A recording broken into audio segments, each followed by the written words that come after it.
해 주시겠다라는 것이거든요.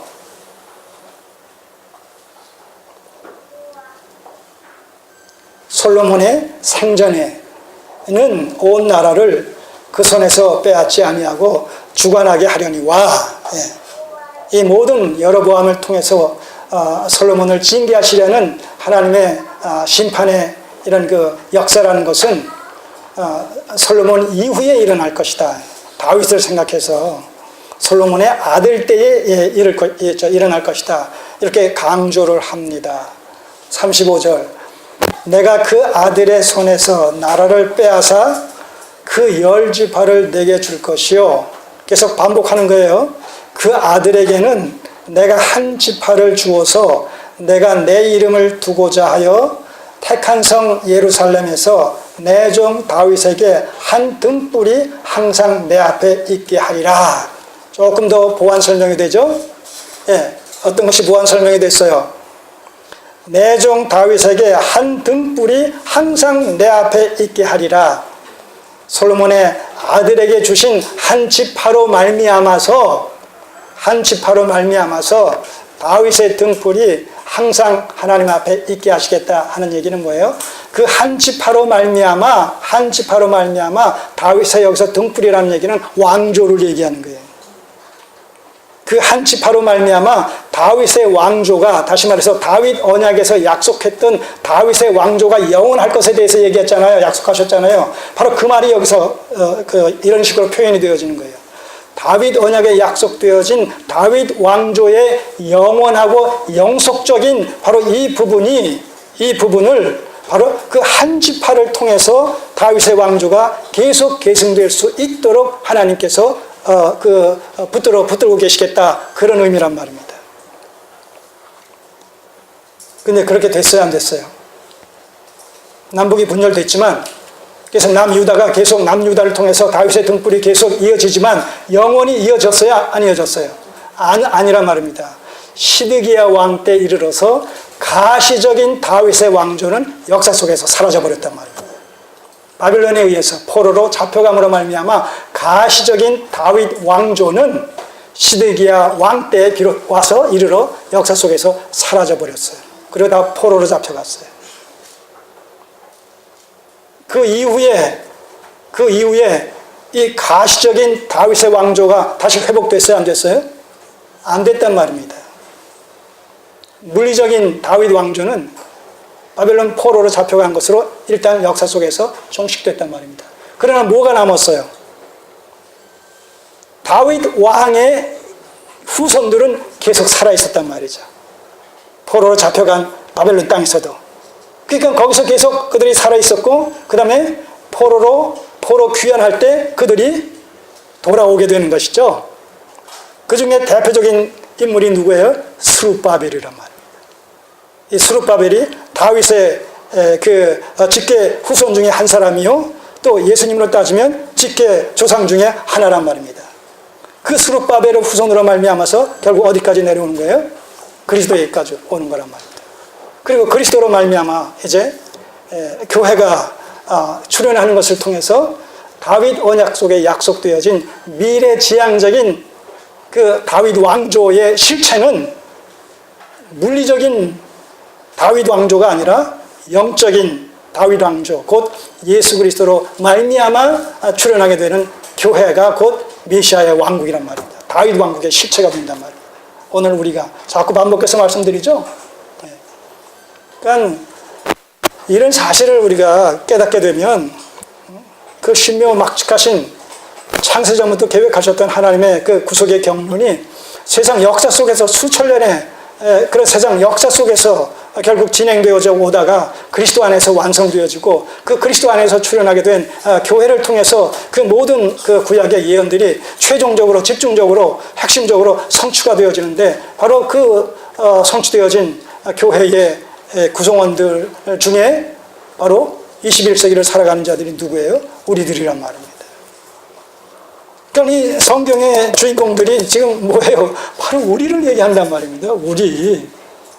물론 앞서간 수많은 믿음의 선진들이 또한 포함되어 있고, 앞으로 올 미래에 태어날 그런 그 후손들이 또 여기에 포함이 되겠습니다만 현재라는 21세기라는 현재라는 이런 관점에서 봤을 때 우리가 75개 그 인류가 인구들이 사람들이 살고 있는 이 21세기 역사 속에서 바로 우리가 그 주인공들이란 말이에요. 얼마나 멋진 거예요. 얼마나 감사한 일이고 얼마나 가치 있는 일이고 얼마나 의미 있는 일이고 얼마나 하나님께 우리가 감사와 찬양과 영광을 돌릴 일이냐 하는 얘기죠.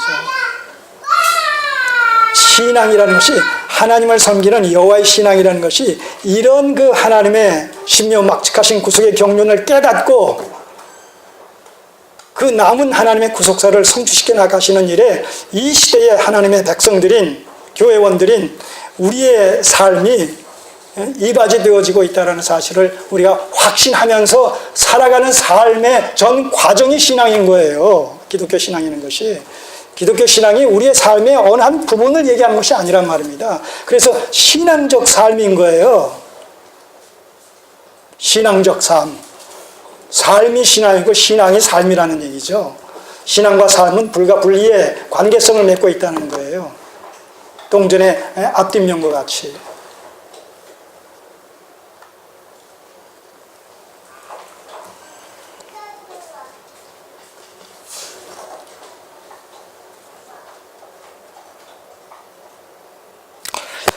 이것이 내가 내 이름을 두고자 하여 택한 성 예루살렘에서 내 종 다윗에게 한 등불이 항상 내 앞에 있게 하리라. 한 등불, 다윗 왕조를 영원히 보존하시겠다. 그것이 오늘날 예수 그리스도로 말미암아 출현하게 된 교회 공동체를 통해서 이게 완성되는 거예요. 지금 물론 교회를 통해서 완성되는 것도 뭐예요?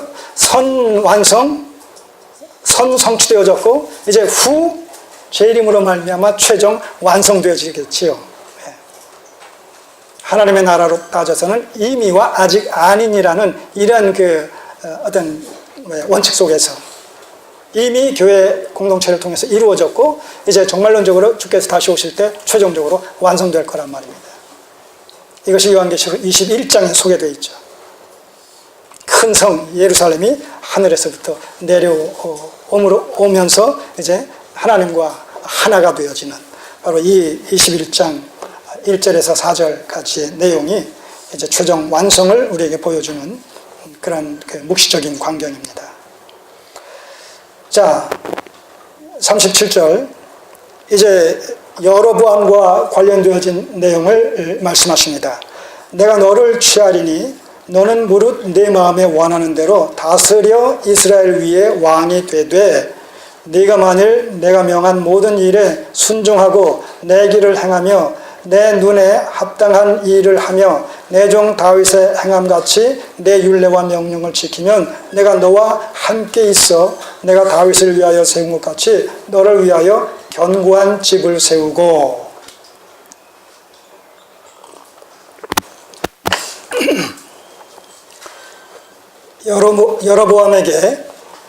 여로보암에게 10지파를 주셔서 왕을 삼아 다스리게 해주시겠지만 거기도 뭐예요? 조건이 붙는다.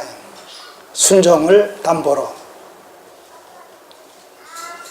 그리고 견고한 집을 세우겠다라고 했을 때 견고한 집을 세워주시겠다고 약속하셨지 영원히 그렇게 해주시겠다고 약속하시지는 않았다는 거예요. 여기서 이 여로보암에게 이스라엘을 다스릴 그 왕의 자격을 허락하고 순종을 담보로 해서 견고하게 그 세워주실 것을 왕위를 세워주실 것을 말씀하고 있는데 그것이 영원성이 아니라는 것이죠.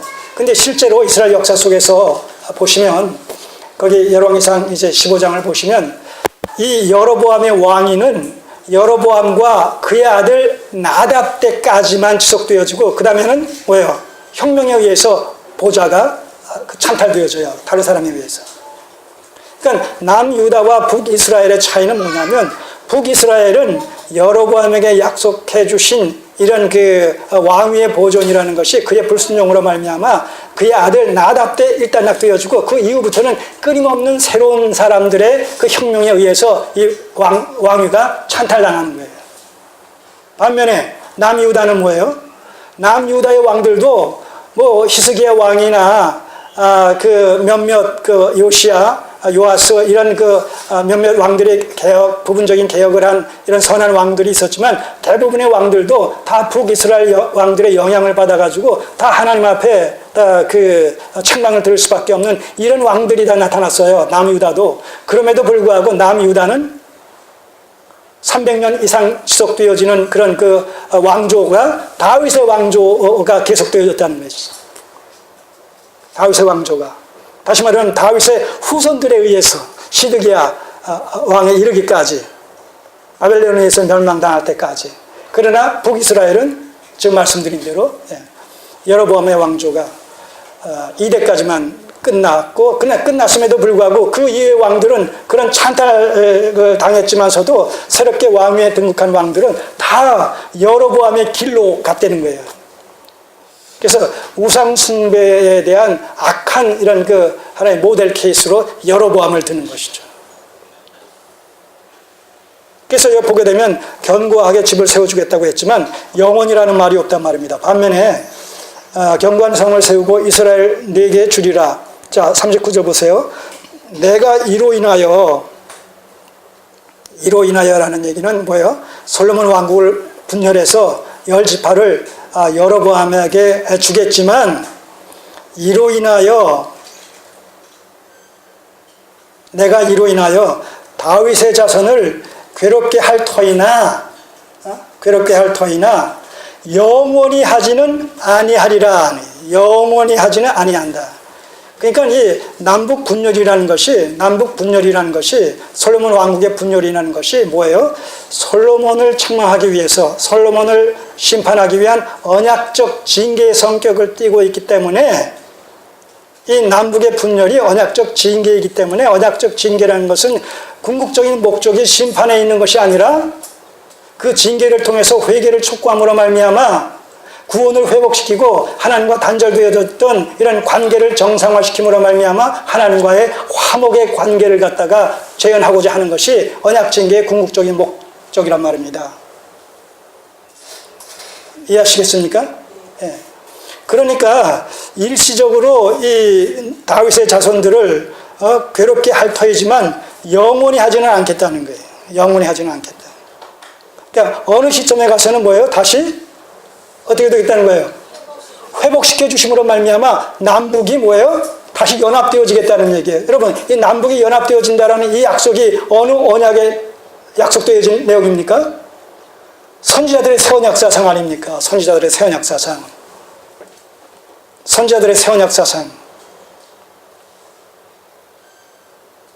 근데 역사 속에서 그렇게 됐어요? 안 됐어요? 안 됐어요. 그 안 됐다는 얘기는 뭐예요?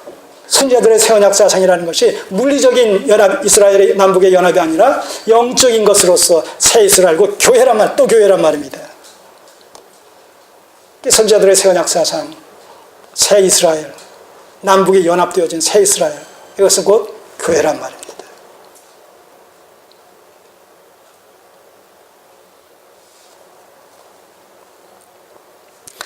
그러니까 이 언약적 구속사관이니까 계속 우리가 성경을 연구하고 상고하고 해석하게 될 때 정말 이 세상의 역사라는 것이 정말 하나님의 창세전에 그 거룩하신 심연막측하신 뜻을 이루시는 일에 결정적으로 하나의 도구와 방편으로 사용되어지고 있다는 사실이 너무나 명명백백하게 확인이 되는 것이죠. 어떻게 보면 구약의 역사 속에서 이방 나라라는 것은 누구를 위한 나라의